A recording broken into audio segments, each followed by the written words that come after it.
Good morning, everyone, and welcome to Police Off the Cuff Real Crime Stories. I'm your host, retired NYPD Sergeant Bill Cannon, a 27-year veteran of the NYPD. All of this new document dump has come down in Kohberger. And when we first started covering this case, we remember November 13th, 2022. And how for at least a week after those murders, they really didn't have much on this case. And the media was already getting antsy. It would maybe be a couple of weeks later before they started screaming that the FBI should take over this case, that they had no confidence in the Moscow police. However, homicide investigations take time.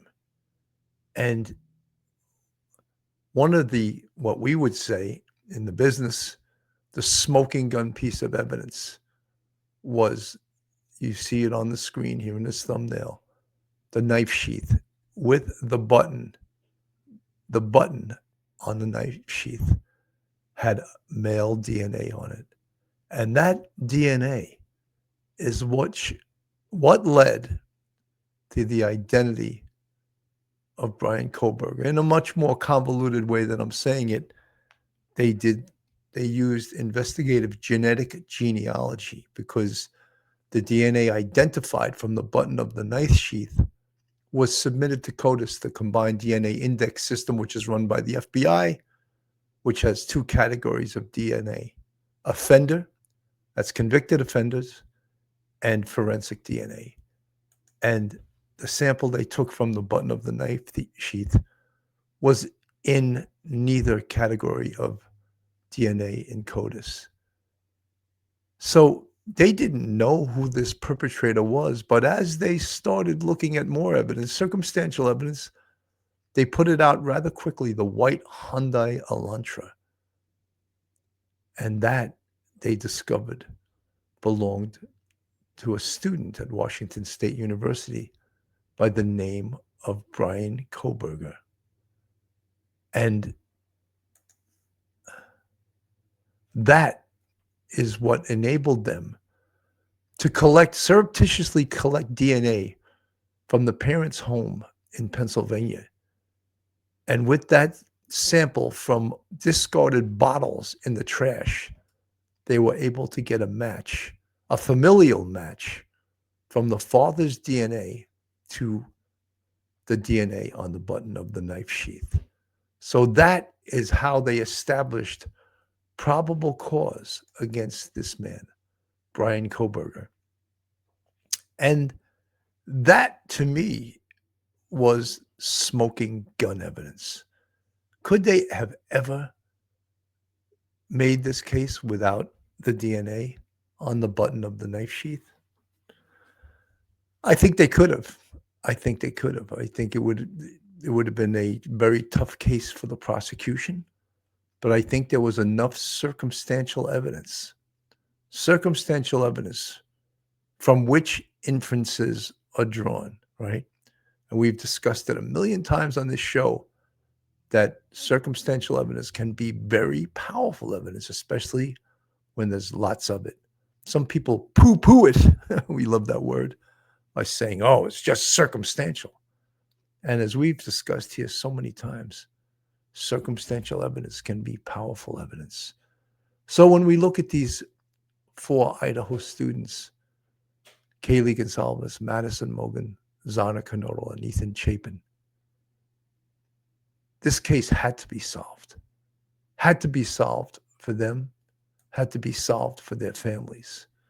So when we think about all of the things that some true crime fans would say Kohberger did right in order to try to get away with this horrific crime, he did a lot of things wrong. And number one was leaving that knife sheath behind. And that was the smoking gun. And there are still people out there who we call the pro-burgers that still believe that he's innocent, even though he pled guilty, even though his DNA was found on the button of the knife sheath. lying next to Madison Mogen's body. There's still people up, but who cares what they think? He's in prison for the rest of his life. But it would have been so much easier if Bill Thompson had required him to allocute and admit to his crimes and admit to what he did with the evidence. But that was not going to be part of the equation here. So, folks, hold on to your hats, hold on to your loved ones, hold on to your thoughts, hold on to your prayers, hold on to your service dog. You're about to enter true crime from a police perspective. You're about to enter the off the cuff zone, the police off the cuff zone.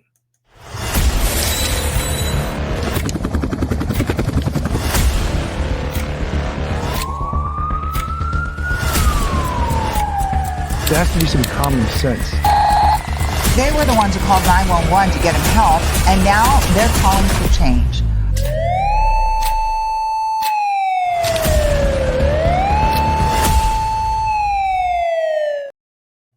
So, with the release of this knife sheath, should that satisfy many of the folks that watch this show, that watch true crime? Because everyone was screaming, "Where's the knife sheath? We don't even believe it exists." Well, guess what? It does exist. And you know another piece of powerful evidence that other people, some people that are part of the Kohberger contingent, the fact that he ordered that knife, the K-bar knife and the knife sheath, on Amazon. And there's documentation of that. So that's circumstantial, right? But that connects the knife and the knife sheath to the knife sheath found next to the body of Madison Mogen with the DNA of Bryan Kohberger on it. And if that doesn't satisfy you as a true crime aficionado, there he is with the selfie he took on the morning of the murders next to those knives, right? The knife and the knife sheath. So I don't know what to tell you if this doesn't satisfy you. And what this did was the smoking gun, the missing knife. Well, it's out there now. Does that satisfy you Kohbergers that he's the guilty party, that he admitted to it? This is from News Nation, Ashley Banfield. Investigators dropped a metric ton of never-before-seen photos and documents from the King Road murders. Metric ton meaning 2,356 individual entries. 2,356. I'll tell you, one of those entries out of all of them stands out above all the others. It is the linchpin of this entire case against Bryan Kohberger. The single piece of physical evidence that turned a case built on phone pings and sightings of a white Elantra into a slam dunk, at least in the minds of the investigators. It's this, the knife sheath that was left behind at the murder scene. The leather-bound cover for the K-bar knife that Bryan Kohberger used to butcher 4 kids. As I'm sure you're aware, the killer accidentally left behind the sheath in a top-floor bedroom next to the body of Maddie Mogen. And touch DNA on the snap was what gave him away. But as vital as that knife sheath was in leading police right to Kohberger, there is a good chance that it could have been the one thing his lawyers used in their effort to acquit him. Here to explain that and a metric ton more is my News Nation colleague, Brian Enton. All right, so Brian, just for starters, I don't know how you felt about it, but I had quite a reaction to seeing this knife sheath after 3 years. I wanted to just get your reaction upon first seeing it. Yeah, well, I first got the link that these documents were released on Friday night. As you mentioned, it was kind of a strange time, 2,300 pages. So I started looking through them, a lot of DNA information, a lot of numerical values and things that were hard to understand. A lot was redacted, by the way. Big, just black pages, one after another. But then all of a sudden, I got to these photos of the knife sheath. And I guess my thought was just like, finally, because we had all sort of been waiting to see this. They had released a lot of crime scene photos already, but nothing with the knife sheath. It was just to think that this was the smoking gun evidence. I mean, what you're looking at right here is what made the case. And now we're able to see it with our own eyes. So I keep mentioning what we're not seeing. When you see the sheath in its entirety, my first reaction was, this can't be the right one. That it's got to be another one. This one's far too clean. This was in a virtual bloodbath. There was a pitched battle. Kohberger apparently using either his fists or hands or some weapon on Kaylee, breaking her nose. There was blood on the walls. There was a pool of blood on the bed. And this thing is right beside that, that scene. How is it possible it looks like this? Yeah, I mean, look, we still don't know. Obviously, that is tough to explain, right? But Ashley Banfield explains later on that there was the blood of Kaylee and Madison in minute drops on the knife sheath, which is obviously transfer evidence. That is also very powerful. So you have Kohberger's DNA and you have the blood from two of the victims on it. Very small amount of blood, almost undiscernible from the naked eye. But when they look at it very closely and they swab the blood, they can determine whose blood that was. So as they released these 2,300 documents, we all got a chance to see the knife sheath here. The knife sheath being the most important piece of evidence in this case. So it was inside the house on King Road in the middle of all tragedy that investigators caught a break. There on the bed, next to the bodies of Madison Mogen and Kaylee Gonsalves, was a tan leather knife sheath. It was partially hidden under Madison's body and the comforter. In a crime that left behind so little evidence, this was the mistake that had been everyone had been looking for. The sheath was stamped with the brand K-Bar and USMC, the mark of the United States Marine Corps, a chilling clue about the kind of weapon used in the attack. The knife itself was gone, but the sheath was the killer's first major blunder. It was a small object, but it held the potential to unlock the entire case. Investigators knew that if the killer had touched it, he might have left a piece of himself behind. So forensic specialists at the Idaho State Lab got to work carefully swabbing the sheath. On the button snap, they found a single source of male DNA. It wasn't a messy mixed sample. It was a clear profile belonging to just one person. This was the kind of evidence that they'd been hoping for. They ran the profile through CODIS, the national DNA database of known criminals, but came up empty, no match. They didn't have the DNA identified. So if they did not know who the DNA belonged to, for those people out there that say they planted it, how did they come up with Bryan Kohberger's name if they were trying to frame him? They didn't know who the DNA belonged to. That was determined through investigative genetic genealogy and first identifying and matching it to Bryan Kohberger's father. And then, once they had probable cause, placing him under arrest and obtaining an exemplar swab from him through a search warrant and matching the DNA from Bryan Kohberger to the single source touch DNA on the button of the knife sheath. Powerful evidence? You bet it is. So the DNA links him, right? The FBI turned, of course, to a technique called investigative genetic genealogy, or IgG. This involves uploading an unknown DNA profile to public genealogy websites, the same sites people use to build family trees. By finding a distant relative who shared DNA with the unknown profile, genealogists could build a massive family tree working backward for generations and then forward again to pinpoint the person of interest. The painstaking work led them to one name, Bryan Kohberger. With a name, the police now had a target, but they needed to be sure. This led them to Kohberger's family home in Pennsylvania, where he was visiting for the holidays. On December 27, 2022, agents secretly collected trash from the residence. From that trash, they extracted DNA belonging to his father.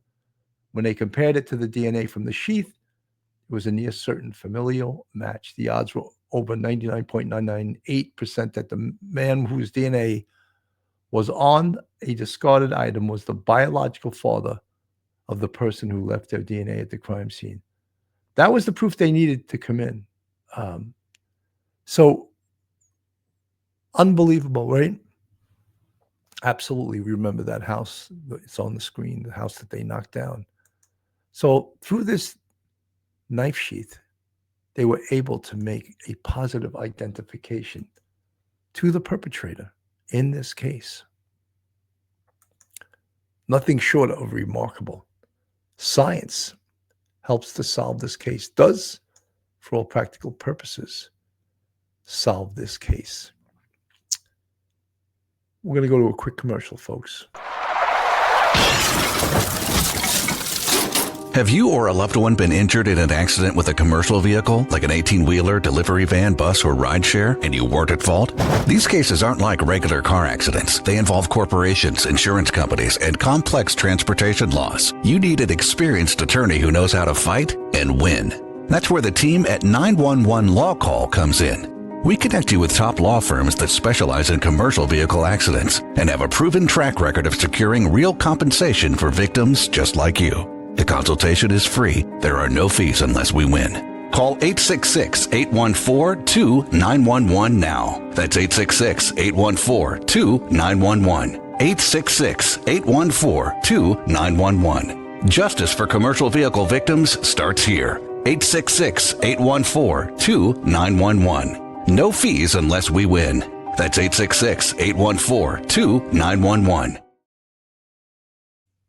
You know, taking you back to November 13th, 2022, which is when these murders occurred,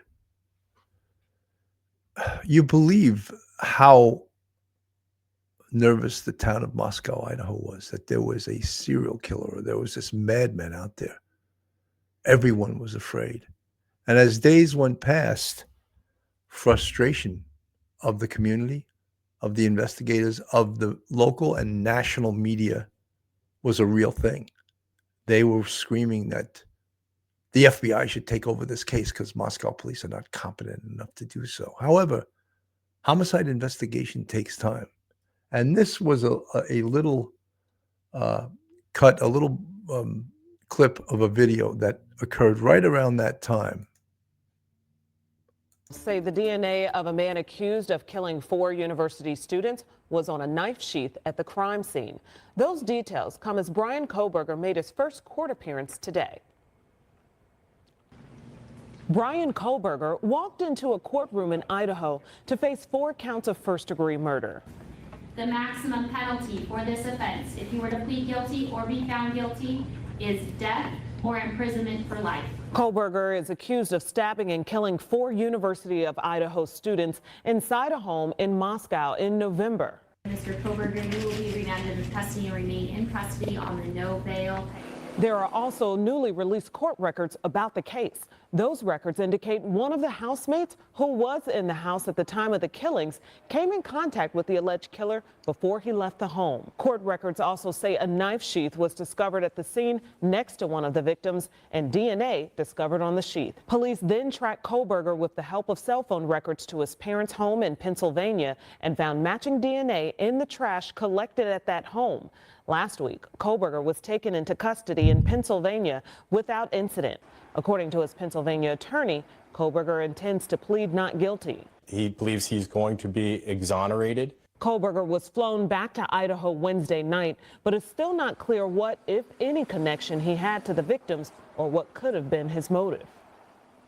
So interesting when you look at a little file tape from the time that this occurred and all the things that occurred during this case: defense motions, prosecution motions, gag orders, interviews with family, friends, interviews with community members. And it's easy to see why this was a very complicated case. But I would submit to you, what would have been Kohberger's defense to this crime, if it had gone to trial, and if he had not taken a plea? what would have been the defense strategy? And I'll tell you what it would have been. They would have been attacking the evidence and attacking the police that collected the evidence. The missing knife, right? The defense would have said that the police planted that DNA evidence on the button of the knife sheath. I mean, to me, ridiculous. But there's many out there who, in fact, believe that is and was a possibility. Folks, if you're not subscribed, hit that subscribe button, give us a thumbs up, share us with your friends and your family, make lots of comments. If you want to contribute to us financially, we have a Spotify with 4 different levels. We also have a YouTube channel membership. You can become a member of the Police Off the Cuff family, and you can help us out that way. We're going to go to a quick commercial. And now a word from our sponsor. FanDuel's got an offer you don't want to miss this NFL season. New customers can bet just $5 and get $300 in bonus bets if you win. That's right. Pick a bet $5, and if it wins, you'll unlock $300 in bonus bets to use all across the app. You can build parlays, bet player props, ride the live lines, whatever your style. FanDuel has you covered. The NFL season is here. The only question is, are you ready to play? You must be 21 years or older and present in select states. For Kansas, an affiliation with Kansas Star Casino, or 18 plus and present in D.C., Kentucky, or Wyoming. First online real money wager only. $5 first deposit required. Bonus issued as non-withdrawable bonus bets, which expire 7 days after receipt. Restrictions apply. See terms at sportsbookfanduel.com. Gambling problem? Call 1-800-GAMBLER or visit fanduel.com/RG.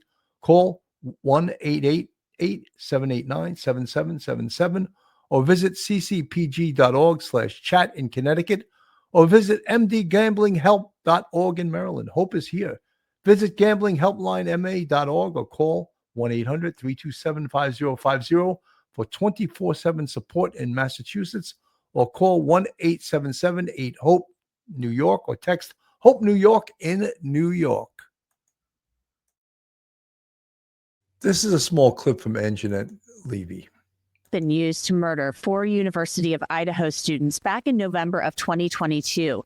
And they say that Bryan Kohberger bought a K-bar knife, a sheath like this one, and a sharpener on Amazon in March of 2022, 8 months before these murders.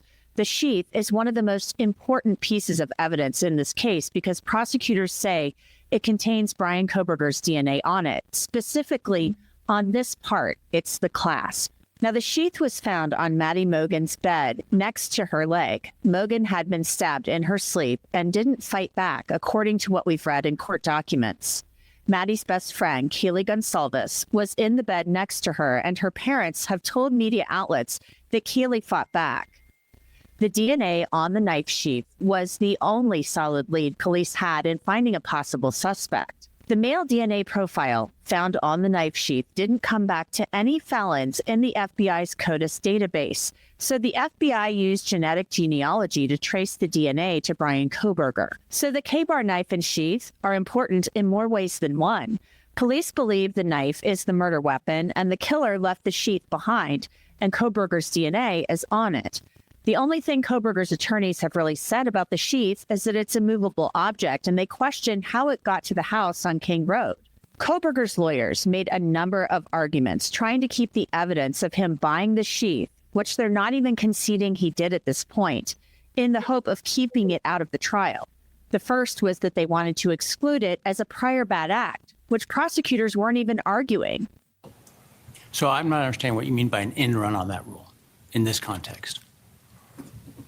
By saying that the argument about the Amazon purchase is that that was prior to November 13th. So very interesting, because I stated earlier on that the knife sheath with his DNA on it was very powerful evidence. But add to the fact that he ordered that Amazon K-bar knife and the knife sheath and a sharpener on Amazon. Excuse me, the K-bar knife and the K-bar knife sheath. You ordered it on Amazon.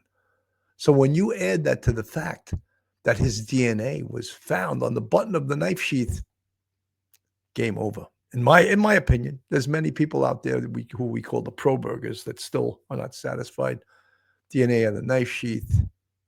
He ordered it on Amazon, and he pled guilty. They're still not satisfied. Somehow we got the wrong guy, And anyway, so the knife sheath, now everyone has seen a picture of it. Everyone realizes that it's a real thing. It's really there.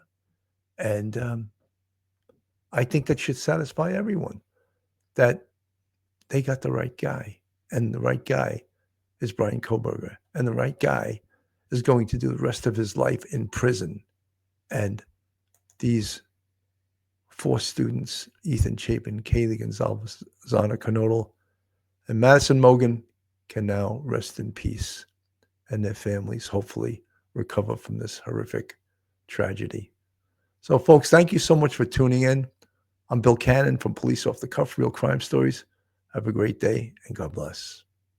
One episode just ain't enough.